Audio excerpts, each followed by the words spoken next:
Thank you so much. Good afternoon, good morning, wherever you are tuning in from. My name is Anastasia Mamavolo. I am an associate professor at the Gordon Institute of Business Science in South Africa. We are so excited today to have you on this call, just for us to have a conversation on what has been happening in Africa. So we'll be presenting research on the role of African higher institutions of learning in promoting entrepreneurship. And I'm looking forward to your questions and discussions as our panelists will be sharing their research findings. So part of the team today, I have Peter with us who will be sharing the research insights. So Peter is an associate professor at the Makerere University. He is currently the head of Department of Marketing and Management, and he has researched and consulted extensively in the broader area of marketing management and entrepreneurship. Peter has published a number of articles in internationally accredited journals and has presented papers locally. So Peter, do you want to switch on your video and just wave at our participants this afternoon? Yeah, thank you for introducing me. You are welcome. Thank you so much, Peter. And again, on the call and part of our team, we have Sarah Gondwe. Sarah is a business economist and faculty in the Department of Agribusiness Management at Lilongwe University of Agriculture and Natural Resources, with over 15 years experience of training, research, and advisory work for the agribusiness sector. So Sarah, do you want to switch on your video and just wave at us? Ah, lovely. There is Sarah. Thank you so much, Sarah. And we also have Abo Traore. So Dr. Abo is an associate professor in the Department of Community Sustainability and affiliated with the Center of Gender in Global Context and African Studies Center at Michigan State University. So Dr. Abo, are you able to switch on your video and wave at us?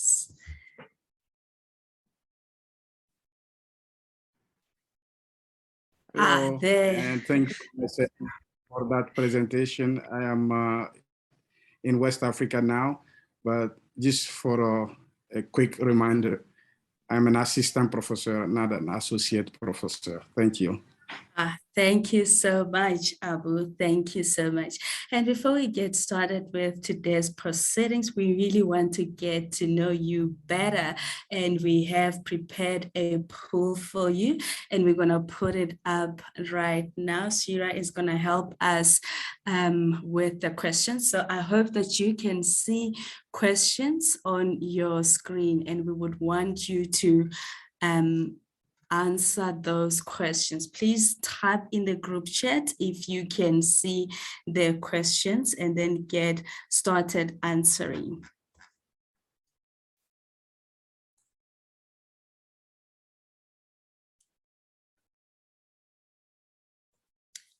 And Shira is advising us that you should be able to submit the questions via the poll feature.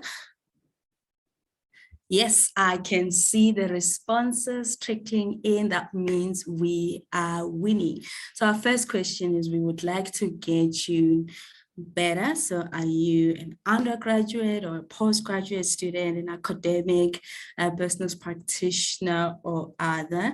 And it looks like we have academics in the room, and I think they will find this research interesting.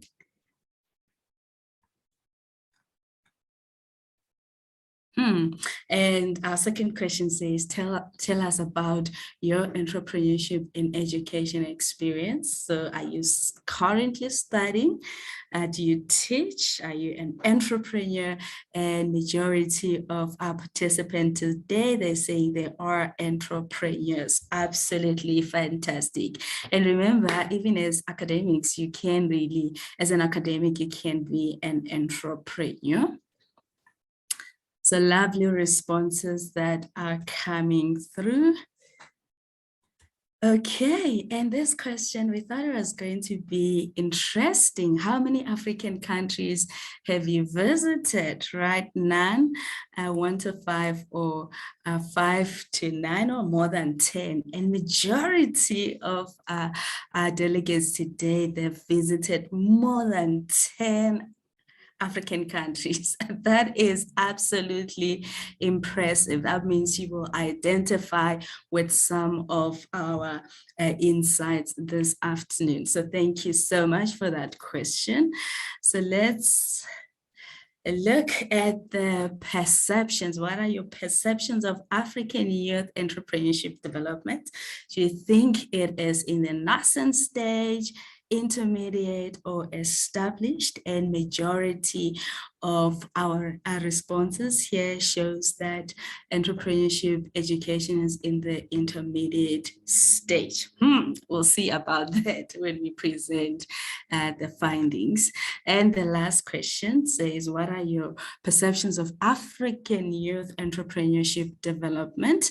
So is it in the early stages of development, or intermediate, or it's established? And I think the response there says in the early stages. So that is absolutely wonderful. So we can all agree that youth entrepreneurship in most higher education institution is actually in the nascent stages. So thank you so much, everyone, for the responses that you have put through, and it gives us a wonderful context to share our findings. So I'm going to share my presentation, and please do let me know if you can see my slides. So I just want you to type in the group chat and say, yes, we can see the slides.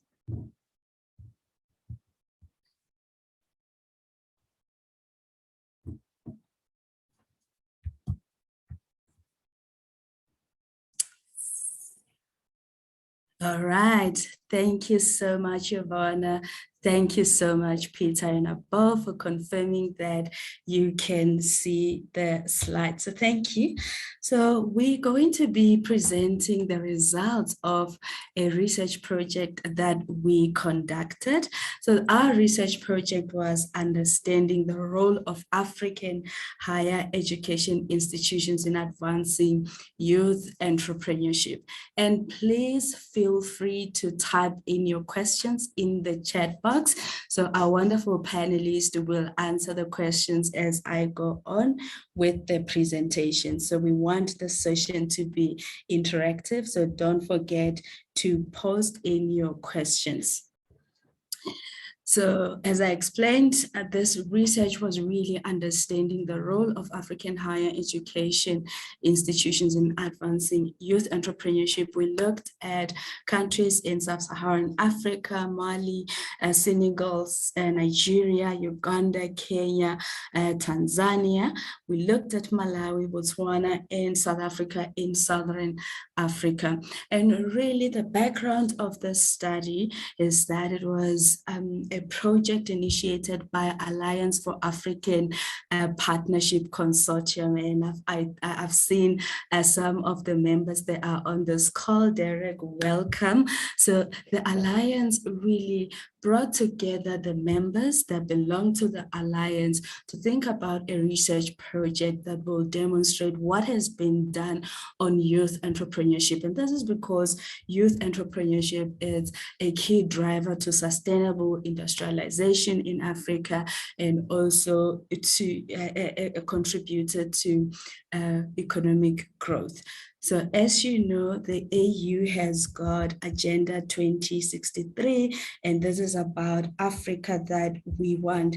And the agenda is just a master plan for transforming Africa into a global powerhouse for the future or of the future, focusing on various goals. So one of them being a high standard of living, quality of life, and well-being for all citizens. And entrepreneurship is one mechanism that will improve the standard of living and ensuring that members of the society are well educated and they have significant skills that will contribute to sustainable development. And we also have the African Development Bank's 5 priority areas that are so much aligned with what the African Union seeks to achieve. And some of those priority areas being regional economic integration, private sector development, skills and technology. And as we know, entrepreneurship is really about economic development. And the reason why we looked at the Sub-Saharan Africa is this notion of integration, this notion of saying youth members can have businesses that are not only relevant to their context, but also to other African countries. And obviously aligned with the United Nations Agenda 2030 on Sustainable Development Goals. We know them by heart. So ideally, we wanted to start off by positioning youth entrepreneurship in the entrepreneurial ecosystem. As we know that we have the triple helix model that focuses on academia, industry, and government. So it really shows us how the various players come into action to support the youth entrepreneurship. So we positioned the youth entrepreneurial ecosystem at the center of academia, industry that provides with capital for youth to start their businesses, government that provides with a suitable economic environment for businesses to thrive and to really be sustainable, and also financial capital, academia providing with teaching, training, research, and development. So entrepreneurial ecosystem is really multiple actors that are coming together formally or informally, right, to connect, mediate, and govern the performance of the local entrepreneurial environment. So it's very important for us to identify the key players within the youth entrepreneurial ecosystem, the society being one of them, because a lot of youth entrepreneurs, they come from societies, some they don't promote entrepreneurship while others promote. So it's very important for us to interrogate how society can contribute, environment can be of importance, and also economy. And why the focus on the higher education institutions? So these institutions play 2 significant roles. So one of them being the human capital development, human capital focusing on skills, knowledge, education, and experience aligned, of course, with what private sector provides. So in terms of the human capital development, we have the catalytic, a role where we create awareness of entrepreneurship as a career option. And this previously was not so much popular, where students would see entrepreneurship as a career option, and also to change their attitudes towards being job seekers, right? So they need to focus more on being job creators rather than seeking for jobs. If you ask me this maybe 10 years ago, I would have said, I want to be employed, but my perspective has changed today. And the other role of the higher education institutions is to support the entrepreneurs, providing them with the needed skills and knowledge required for enterprise growth. And I do believe that we have wonderful entrepreneurs who can run high growth businesses. And the other element of the higher education institutions is the actualization of outcomes, right? So focusing on the reflective and knowledge production outcomes. So in terms of the reflective practices is really having entrepreneurs who advocate for social change, right? So our current current institutions, they must support entrepreneurs to focus more on social change, have, businesses that have strong social missions. And of course, those social missions are supported by the economic missions, and also creating a strong knowledge base. So the gap that we really looked at was, the state of development of the African higher education when it comes to advancing youth entrepreneurship. We wanted to understand what works, what doesn't work, what are the challenges, and how can entrepreneurship education be improved.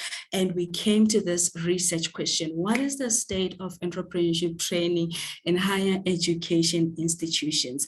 So we conducted a multi-country assessment of youth entrepreneurial ecosystem, and we are so delighted to have published this report, and we will share the link in the chat box. You can read, the wonderful insights that emerged from the study. So we worked with researchers from multiple universities in the 9 countries. So the design of the study was multiple case study research. This really allowed us to do, within case analysis, looking at what Botswana, Kenya, Mali, Malawi, Nigeria, Uganda, Senegal, South Africa, and Tanzania were doing. And after that, we were able to compare, the differences across the various countries. We looked at agri-food system, youth empowerment, education, ICT, and digital businesses. And we focus on entrepreneurs who are owning businesses that are more than 5 years old. So in terms of the entrepreneurial ecosystem actors, so we were very broad. We looked at financial institutions, the role of community leaders, policy, Department of Small Business and Trade, private organizations, and support structures for entrepreneurs. And all in all, we conducted 311 interviews. So absolutely, stunning effort that went into this project.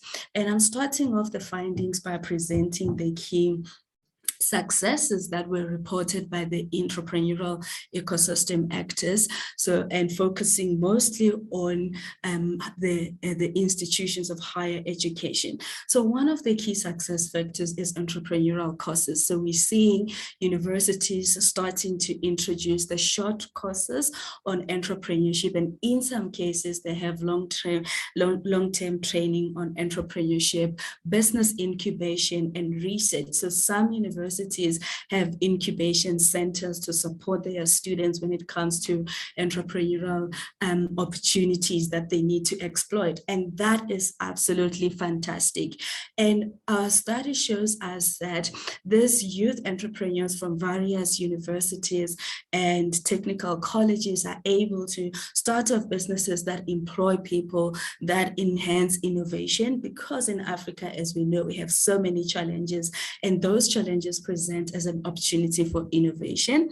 So creation of job opportunities by young graduates, that as they start, those businesses, there are job opportunities that would still live on into the near future.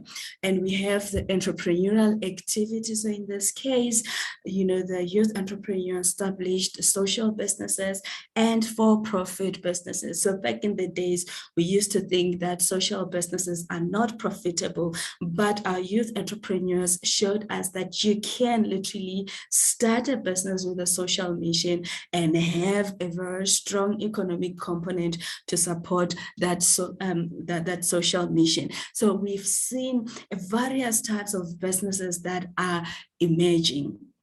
And the human capital development. So in this case, universities, they really support the youth entrepreneurs to design their business models, have, business plans ready in case they need funding, so they can approach the suitable funders. So they're able to teach entrepreneurs to solve skills and to develop problem-solving skills, right? And other competencies that are required to run their businesses. And what is important was that this underlying notion of developing entrepreneurial mindset, right? Remember, if the mindset is not changed, you can give the students, education and all of that, but there will be no outcomes. And these are some of the challenges that were reported by the institutions of higher learning. So the current challenge is really making sure that the program goals, what the program seeks to achieve, and the learning outcomes, this would be the outcomes from the courses that the students attend, are aligned. So there is a gap between what is taught in this institution and what is required in practice. So there is lack of integration and limited monitoring and evaluation in terms of what is it that has been achieved and where are the gaps. And the mode of training, it's mostly theoretical and lacking, the practical approach and very traditional in nature. So this challenges us to think about, innovative ways of teaching entrepreneurship. And we also have challenges around entrepreneurial and business management skills. So having the right faculty who will teach all of the skills, and faculty who have experiences in running businesses. And they're also faced with resource scarcity. So it be around human capital, training, resources, access to capital, access to land for those who are in agribusiness, and access to markets, those who are in markets where they are saturated, like Botswana, wanting to internationalize, and ICT infrastructure. And this is critical because we are living in the digital era and entrepreneurs must be supported. And the last element is the notion of contextual factors that have impact on, the entrepreneurial activities. So the family background, the entrepreneurial culture in their communities, macroeconomic conditions, and the business environment not being conducive or not being supportive to entrepreneurial activities. And these are some of the recommendations from our project. Having specialized entrepreneurial courses. And so this would be courses that are practical in nature, courses that are context specific, having proper mechanisms of screening the participants, and introducing specialized courses on entrepreneurship. Human capital development is about training the facilitators, right, to ensure that they have the right skill set to teach entrepreneurs and we can bring in mentors, coaches, and role models. Multi-stakeholder collaborations was very important. So universities and technical colleges cannot do this alone. They need to collaborate with other stakeholders, and this was very important. And in fact, when it came to, multi-stakeholder collaboration, it seems though that we need to have a centralized body that will bring all these activities that the different entrepreneurial ecosystem players are playing. And lastly, provision of, resources. So we think that we need to have startup capital that is specific for youth entrepreneurial businesses, have funding mechanisms that are tailored for, entrepreneurial businesses. And lastly, develop entrepreneurial strategic framework that will have intermediary institutions to coordinate and monitor entrepreneurial activities to ensure successful implementation and continuous research. So this is the end of our overview of, the consolidated findings from the 9 countries. So I'm going to hand over to my colleague, Peter, who will continue to share, the case of Uganda. So Peter, are you ready?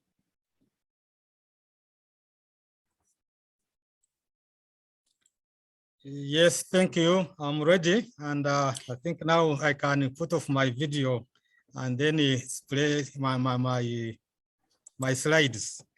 Okay, so I stopped sharing. Now you can display your slides. Yes, thank you.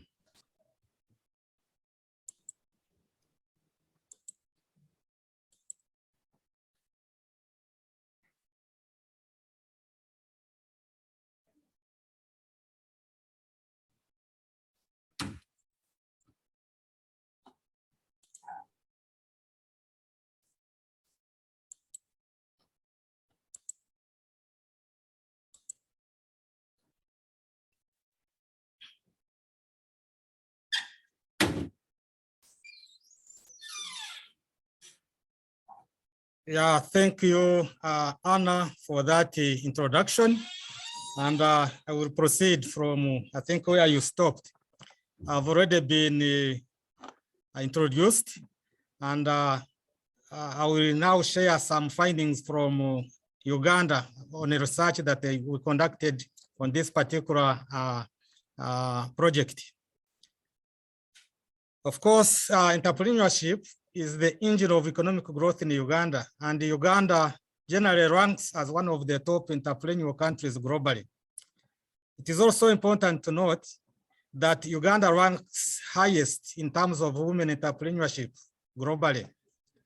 As a result, the government of Uganda has decided to support the growth of youth entrepreneurship through so many initiatives, including Youth Venture Capital Fund, Skilling Uganda, Women Entrepreneurship Programs, Parish Development Models, and many other initiatives.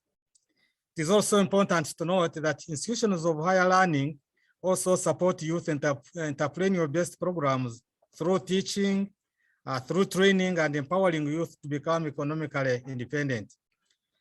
Despite all these interventions and initiatives, it is a paradox that Uganda still faces the challenge of youth unemployment, which currently stands at about 16.5%. It is also important to note that about 64% of the SMEs, including youth-owned enterprises in Uganda, collapse in the first year of inception, and therefore they cannot celebrate their first anniversary.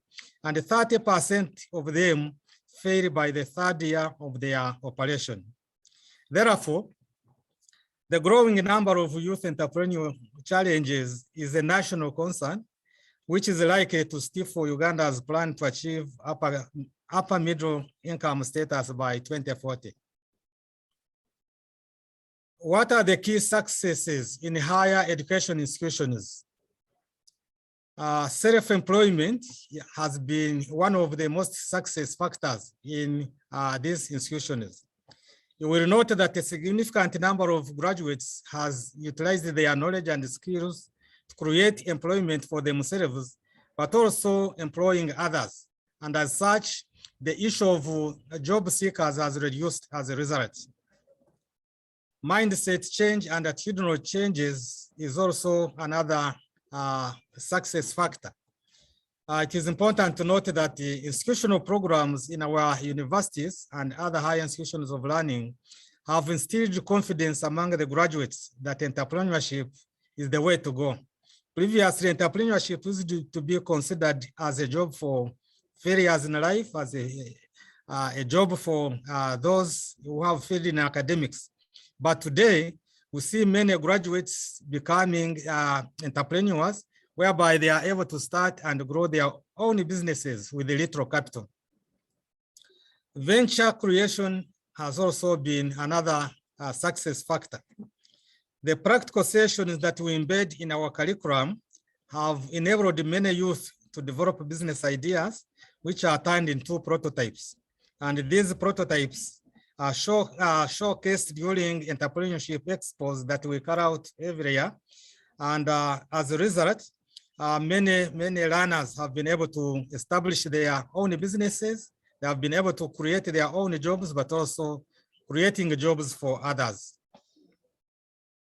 Skill development among the youth is also another significant factor. Our findings revealed that learners acquire a wide range of skills that are relevant in starting and operating a successful entrepreneurial venture. And these include technical, practical, and soft skills. It is also important to note that entrepreneurship facilitators have also been inspired. They have inspired many graduates to become teachers, to become coaches, to become trainers, but also mentors of young entrepreneurs throughout the country. And as a result, we have many now learners who start their own businesses immediately they complete their degrees at universities. And this has created impact in the respective communities in terms of mindset change, in terms of venture creation, but also job creation. Despite all these successes, we still have challenges in higher education institutions, and among them include training-related ones. It is important to note that we still have inadequate number of competent facilitators. Of course, previously, entrepreneurship used to be regarded as a discipline for academic.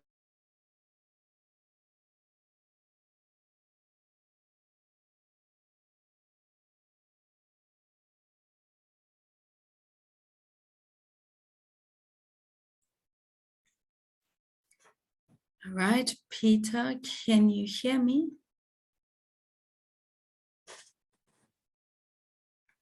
Okay, it looks like we've lost Peter right there. Okay, while we're waiting for Peter to connect back, maybe let's just open the floor for discussions and questions so far. If you do have a question, please feel free to raise your hand and I will take your questions while we're waiting for Peter to connect back.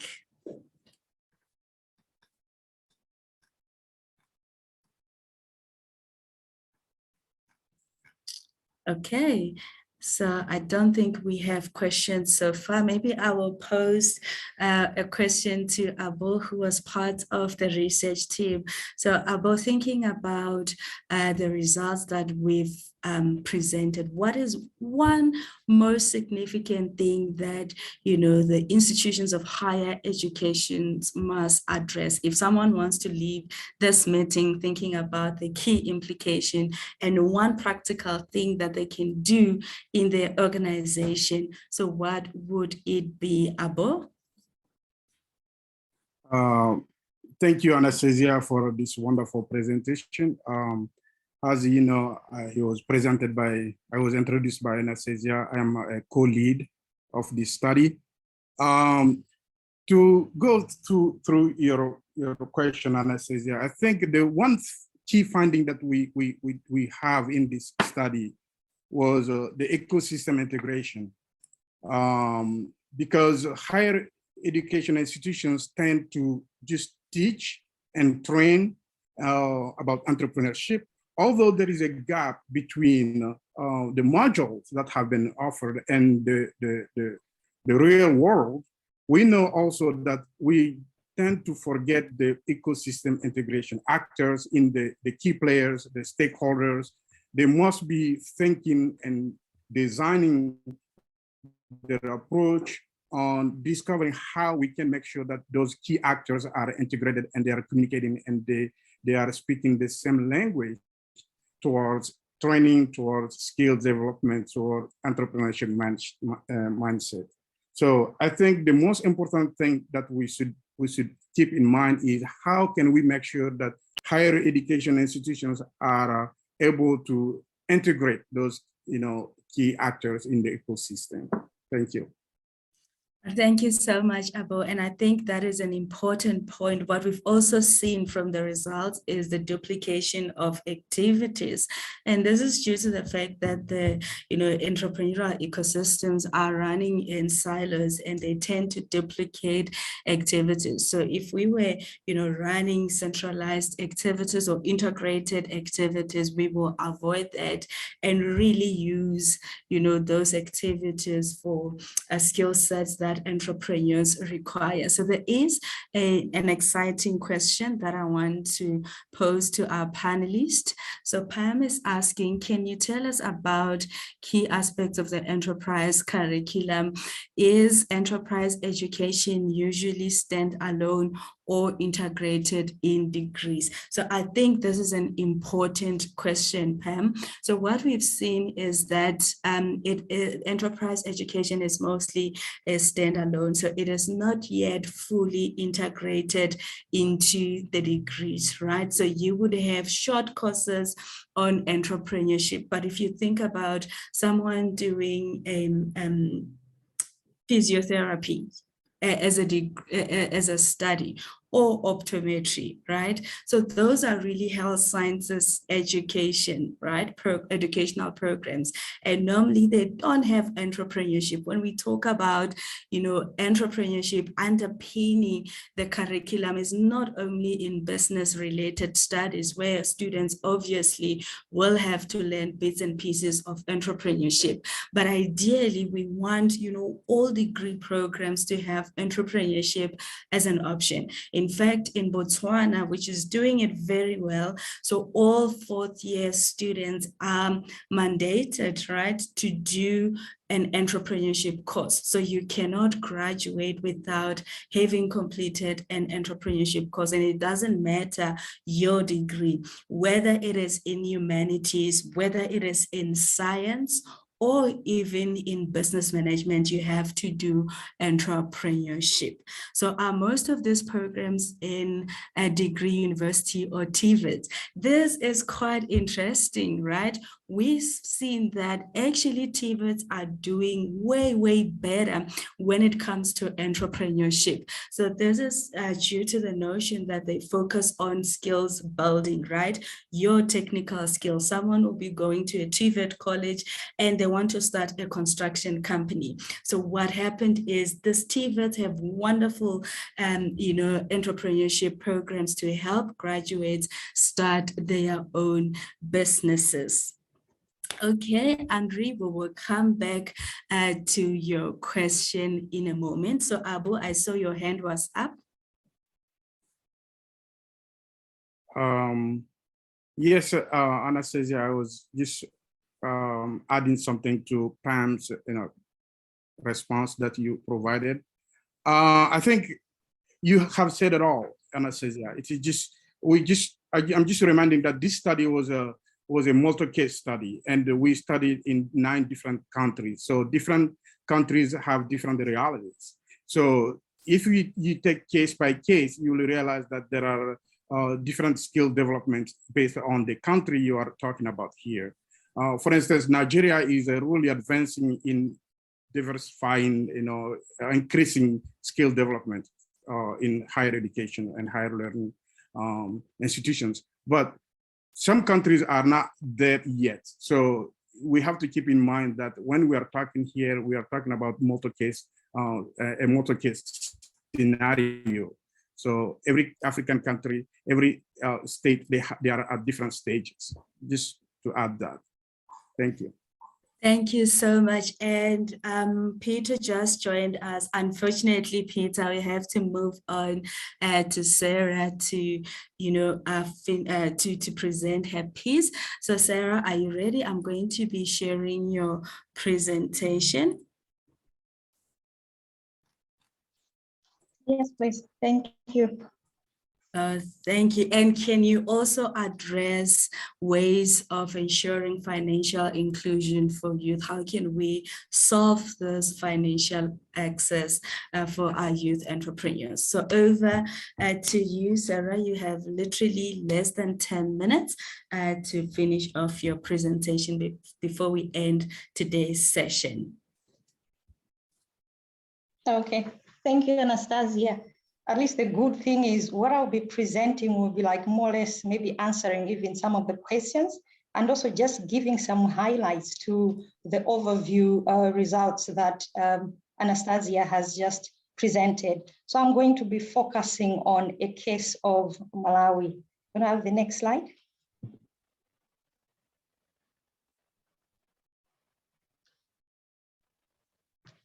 So just like all of us here as participants and as presenters, and from what has been presented, the situation about youth employment is the same. Malawi as well, it is the same. So it's no wonder that we have a number of actors that are investing a lot of time, a lot of resources to really support youth development programs. So this is at various levels, policy frameworks and various other interventions.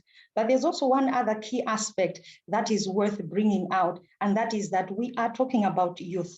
And these youth are energetic, they are creative, and they are risk takers.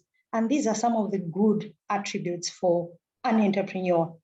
However, for these attributes really to be put into productive use.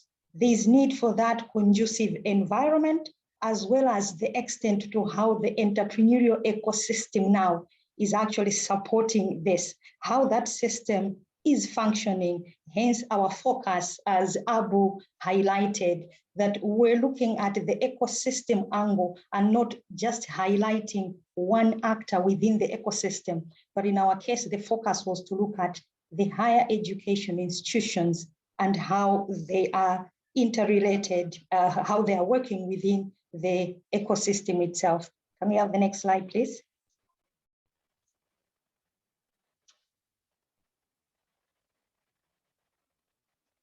So looking at using Malawi as an example, we looked at, okay, when we're talking about this youth ecosystem, exactly what is there? And this is similarly in all other areas. So we used the Eisenberg 6-domain framework so that we can highlight in terms of the status to see what is really happening. So you have 6 categories that we're indicating in terms of what is really happening on the ground. So in terms of the policies, you find that we have some policies there, but then we're lacking some evidence in terms of the impact of those policies when you look at youth development issues. Financing, the issue that was just highlighted before I started presenting. Financing, yes, is still a challenge. And one key aspect that we picked for Malawi was that the providers might be there, yes, but they are not able to meet specific sector or life cycle needs. The products that are there is like a mismatch with the youth that we're talking about. An entrepreneur needs financing, but if there are no products, then how can they get the finances? You talk of the culture itself. What is motivating the youth to go into entrepreneurship? Although now we are seeing a bit of a shift from students coming from educational institutions that are now thinking to go into establishing businesses on their own. And then the support services, and this is where the higher education institutions are as well. There are various entities that are offering support services. But when you look at the support services, there is an inclination towards more of training and education, and others are coming in with provision of inputs, others are offering business incubation services, and a whole lot of other activities that are there. So can we have the next slide? So the issue here is that for us to reflect that when we're talking about the actors, they are actors, us actors are falling into all these domains. The human capital, Anastasia highlighted that, the role of higher education institutions, we are there to capacitate. But the issue here for us was not to focus on what is available or which actor is in that system, but rather it was for us to focus on the interactions among these actors, because that is what is key to success. And when we say success, success is looked at different levels. It can be a firm, an individual, or it can be monetary or non-monetary. Can I have the next slide? So with that perspective, you see that similarly as my colleague Peter was highlighting, when you look at the higher education institutions, we are saying this is the hub of knowledge generation. It's the hub of helping to skill these youth entrepreneurs. And it's not only about the education, but higher education institutions, they are also there to shape policies. They are there to provide evidence that this is working, this one is not working. So all the other actors are able now to implement some of these things. So when we look at issues of entrepreneurship, TVET education institutions and all higher education institutions were citing that their target success, the outcome that they look at is the entrepreneurial skills. That's what they're trying to impart. So that's what everybody else was talking about. And when you asked about success stories, success stories were mainly hinging on, if we have our students establishing businesses, then that's success for us. And no, actually now look at our campuses. A long time ago, it was all services coming from other suppliers, but now even the students themselves are running their own micro businesses to serve themselves within the communities, and that's a success. And when we reflect on the challenges, well, similarly to the Uganda case and what Anastasia presented, we have all these challenges. But I wanted to highlight one challenge, and I'll explain why very soon. That's about the issue of a wrong mindset about training opportunity. This one was highlighted as a challenge from the higher education institutions and from the TVET institutions as well, that the youth that we're dealing with, they see an issue to do with the mindset. Can we move to the next slide? So these challenges that we are seeing, we were reflecting on them by looking at higher education institutions. But for us, we're focusing on looking at the challenge in an ecosystem. So what came out very interestingly when we looked at the higher education institutions' role within the ecosystem, it was interesting now that regardless of whichever actor that we had asked, they highlighted this one challenge that was similar. And they were talking about, oh, but the youth mindset, but the youth, they want short-term gains, but the youth, there's this. And then when we reflected on the youth themselves, the youth highlighted that, but you know, we don't have skills. We want the knowledge. We would want financing. We are eager to do this. So the interesting aspect that we want to bring out here is that when we look at the challenge using the ecosystem view, that challenge is a reflection of a gap that one actor is not able to deliver or is delivering inadequately. So in an ecosystem, you have the policy environment. So if the entrepreneur is complaining about the policy environment, then you know automatically, oh, government side, what's happening with the policy environment. So that's the interesting thing that Ab was trying to bring out. And so to connect with the education system, the entrepreneur needs to, the youth entrepreneur needs to be capacitated. And we have the higher education institutions and the TVET institutions. That is our role, to capacitate. So if the entrepreneur is bringing out the challenge that, you know, I'm lacking skills, that's where the challenges that we're talking about are coming on. Do we have facilities? Do we have this? And the financing side, they can also complain, we are not able to give the finances to the entrepreneur because they are not able to convince us that this is worth investing in. Or maybe they're not able to do that because they don't have the right products. And so in that way, you can actually now see that the higher education or the education institutions are really a catalyst to all this, because without capacitation, then even the delivery itself within the ecosystem gets affected. Can we move to the next slide? So that's the key message that I wanted to bring out to add on to the discussion that my colleagues were talking about. So I'm not going to talk much about this because this is similar to what Anastasia already talked about, but we can go to the last slide.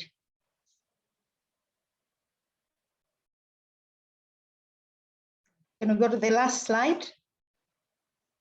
So as we think through as actors, whether we're in the higher education institutions, we're thinking of our role. The other slide. So I wanted to highlight the one aspect that we are talking about youth. Not all youth can actually be entrepreneurs, but all youth would benefit to having an entrepreneurial mindset. So I would want to stop with that aspect there, a reflection. What role are we playing? So back to you, Anastasia.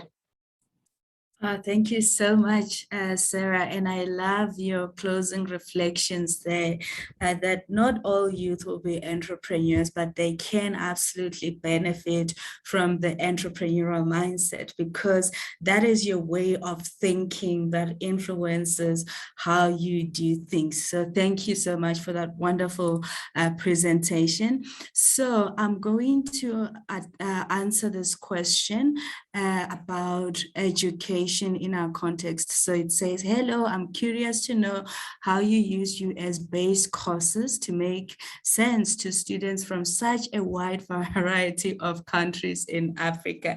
So that is absolutely spot on. Africa is diverse, and even African countries by themselves are very diverse. You go to Nigeria, they have multiple tribes, they have, different languages. So you find that when you go to a different state, it feels like you're not in Nigeria at all. South Africa is big, has got 9 provinces and different tribes also. So trying to kind of have a systematic education, is a challenge. And one of the things that students complain about is us using the US-based courses and case studies to teach them. So recently there's been a need for us to write cases about successful entrepreneurs in our context, so that entrepreneurs can identify, or the youth can identify with those entrepreneurs. So if you come with a US-based case study in terms of how people started their businesses, a lot of students find disconnect. But when it comes to generic, business management education, a lot of them, they are happy to even do MOOCs. So they would have, this free online courses that are offered by the US-based institutions. But when it comes to the real case studies, they want context-specific cases. And again, thinking about, funding and ways of ensuring access. So we can also think about, our own mechanisms, context-based mechanisms that we use. We have this notion of stokvels, or communal saving groups, where people save money, and at the end of the year they're able to take that money and have buy groceries and all of that. And I think we can develop mechanisms like that for youth, and to ensure that they have access to funding. So there is another question, and I'll ask one of our panelists to answer before we conclude. Maybe ask Peter to answer. A way around this complexity is to offer training on cultural differences. So Peter, you were cut off earlier on, and I hope that you are back. So what are your thoughts on Giovanna's reflection there? A way around this complexity is offering training on cultural differences. Do you think we need to consider that in entrepreneurship education? Yeah, thank you very much, Anne. Indeed, the cultural differences are very, very prominent in African cultures. And as such, sometimes we find some of the cultures disregard entrepreneurship. They think entrepreneurship is not their business. And at the same time, every human being is trainable. And it is through education that we are able to train the people from different cultures, inculcate a culture of entrepreneurship, so that at the end of the day, they are able to appreciate as entrepreneurship as the way to go. And as such, training can change their mindset and be able to appreciate entrepreneurship as a career. I thank you. Thank you so much. Last question. So last question before I hand over to our panelists to just close off with just one main reflection based on what we discussed today. So one more question, please. So if we don't have questions, so Abu, what are your closing comments or reflections? Thank you. 30 seconds. Yeah, thank you, everyone. And I'm very excited that we went through this report. The last thing I'm saying this is Africa is a big continent. It is changing, and the youth population is really dynamic. And there are youth entrepreneurs, and there are students, there are different actors eager to develop their own communities. And I think we should focus on training that will implement needs assessment to seek for what is needed, and to tailor training based on what is needed on the ground. And African youth, they are really engaged, and they're trying to change their way of life. And I think all the key actors, key players should come together. I think this report will help different policymakers, different institutions, NGOs, to understand that we can make African youth really big entrepreneurs being just in Africa, not just letting them run over the Mediterranean Sea. They have the potential, and we should nurture that potential so they can stay on the continent and serve their communities. Thank you. Thank you so much, everyone. This is the end of our session. So thank you so much for joining us. So Sarah, Peter, Abu, thank you for a wonderful presentation today. We are signing out. See you next time. Thank you.